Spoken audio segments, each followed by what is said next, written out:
आज मैं सचमुच बड़ा ही खुश हूँ। उषा मेरी दोनों बेटियां एक ही घर में ब्याह कर जा रही हैं। अब ये दोनों बहनें आगे भी उम्र भर एक साथ ही रहेंगी। हाँ, लेकिन आपको ये कुछ अजीब नहीं लग रहा? बड़ी बहन की शादी छोटे भाई से और छोटी बहन की शादी बड़े भाई से, मतलब अब छोटी बहन बनेगी जेठानी। इसमें क्या अजीब उषा, बच्चों की पसंद है, और जो बच्चों की पसंद वही माँ बाप की। और वैसे भी कुंडली भी छोटे से बड़े की मिली है। अब तुम ये सब भूल जाओ और शादी की तैयारियों में लग जाओ।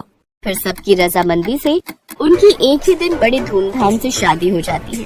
पूनम का पति दीपक और छोटी बहन का पति नीरज होता है। लेकिन पूनम थोड़ी आलसी थी। वो शादी से पहले भी ज्यादातर अपना हर काम अपनी छोटी बहन पर डाल देती थी, लेकिन यही आदत वो ससुराल में आकर भी रखती है। मैं जानती हूँ पूनम बहू कि तुम अपने घर में बड़ी थी, लेकिन यहाँ तुम्हारी छोटी बहन अंकिता तुम्हारी जेठानी है, इसलिए अब तुम्हें इसका कहना मानना ही पड़ेगा। मैं नहीं चाहती कि तुम मायके की तरह उस पर यहाँ भी रौब झाड़ो। अरे नहीं माँ जी, मैं अच्छे से जानती हूँ कि ये मेरी जेठानी जी है और मैं इनकी बड़ी इज्जत करती हूँ। हाँ, सब जानती हूँ। तेरे ये सब नाटक कई दिनों से देख रही हूँ। तू आराम से कमरे में बैठकर टीवी देखती रहती है और ये बेचारी है जो चुपचाप तुम्हारा सारा कहा मान लेती है। अब मेरी बात कान खोल कर सुन। रात का खाना तू बनाएगी और बर्तन अंकिता धो लेगी, समझी? ठीक है माँ जी, इसमें भला मुझे क्या प्रॉब्लम हो सकती है? लेकिन पूनम थी कि कहाँ सुधरने वाली थी। वो रसोई में गई तो फिर से उसके ड्रामे शुरू हो गए। हाय रे तेरी फूटी किस्मत पूनम, जो कि तू अपनी बहन की देवरानी बनकर आ गई।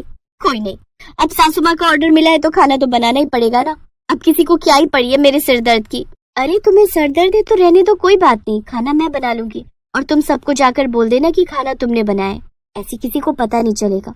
अच्छा चल ठीक है, फिर मैं आराम कर लेती हूँ। Thank you. हाँ, एक बार फिर पूनम उसे बेवकूफ बना देती है। इसी तरह उसे बेवकूफ बना देती और उससे अपना हर काम प्यार से निकलवा लेती। लेकिन ये सब देख उनकी सास उर्मिला को बड़ा गुस्सा आता है। ये पूनम बहू ना जानबूझकर ड्रामे करती है और मैं अच्छे से जानती हूँ कि सुबह और दिन का खाना तू बनाती ही है, लेकिन रात के खाने की ड्यूटी मैंने उसे दी थी, लेकिन वो इससे भी बच जाती है और कोई ना कोई बहाना बनाकर तुझसे ही सब काम निकलवा लेती है। मैं जानती हूँ वो तेरी बहन है, इसलिए तुझे उसकी फिक्र है, लेकिन जब उसे ही तेरी कोई परवाह नहीं तो फिर तू क्यों उसकी इतनी चिंता करती है? और अगर तुझे मेरी बातों पर यकीन नहीं तो कल सुबह तू बस अपनी तबीयत खराब होने का नाटक करना, फिर देख ड्रामा।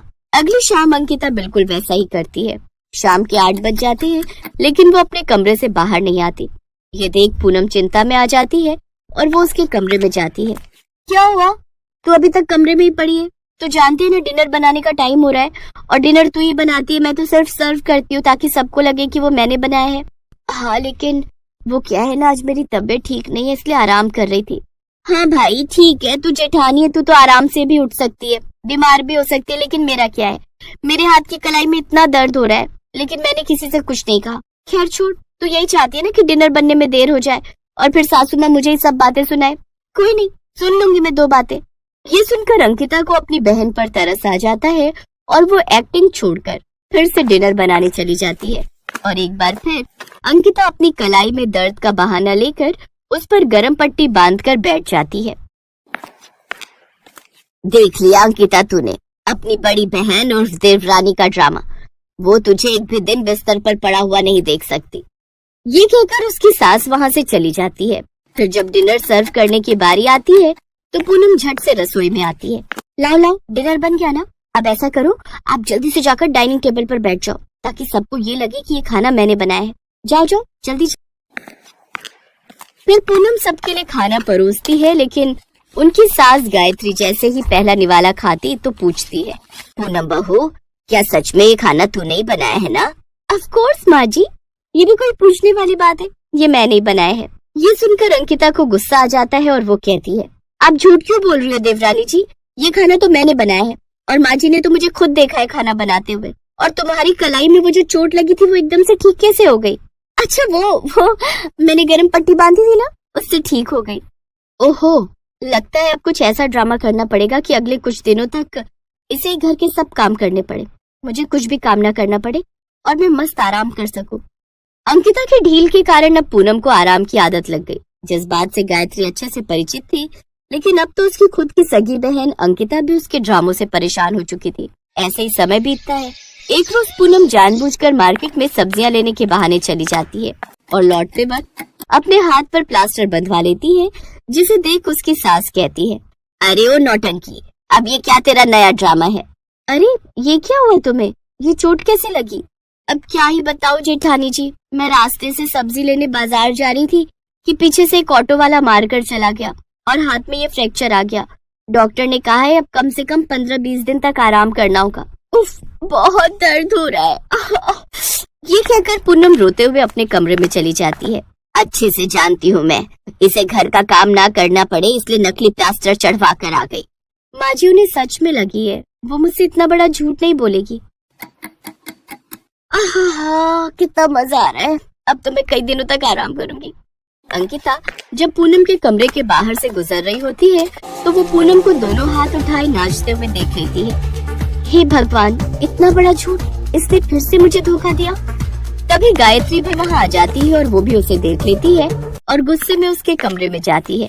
अरे वो ड्रामेबाज औरत, अगर इतनी ही मेहनत तू काम में कर लेती तो तेरी बहन को भी थोड़ा आराम मिल जाता। उन दोनों को यूँ अचानक देख पूनम घबरा जाती है। अब अरे आप दोनों यहाँ, वो मैं ना हाथ की एक्सरसाइज कर रही थी, वो डॉक्टर ने बोला था। डॉक्टर ने ये भी बोला है कि तेरा हाथ काटना पड़ेगा। छी, मुझे तो तुझे अपनी बहन कहते हुए भी शर्म आती है। मैंने तेरे लिए कितना कुछ किया और एक तू है जो मुझे बचपन से आज तक बस धोखे पर धोखा देती रही। मुझे माफ कर दो, मैंने ये सब काम से बचने के लिए नाटक किया था। मेरी बहन तू भी मुझे माफ कर दे, अब से मैं कभी ऐसे ड्रामे नहीं करूंगी। मैं तुझे अब एक ही शर्त पर माफ करूंगी, अगले 3 महीनों तक घर के सब काम तो अकेले ही करेगी और मैं और माँ जी अब सिर्फ आराम करेंगी। अपनी छोटी बहन और जेठानी जी की बात मानने के अलावा अब उसके पास और कोई चारा भी नहीं था। उसने उन दोनों की बात मान ली और अब अगले 3 महीने तक जहाँ अंकिता सिर्फ आराम करती है तो वही पूनम घर के सब काम अकेले ही करती है और उस दिन के बाद वो अब कोई ड्रामे नहीं करती।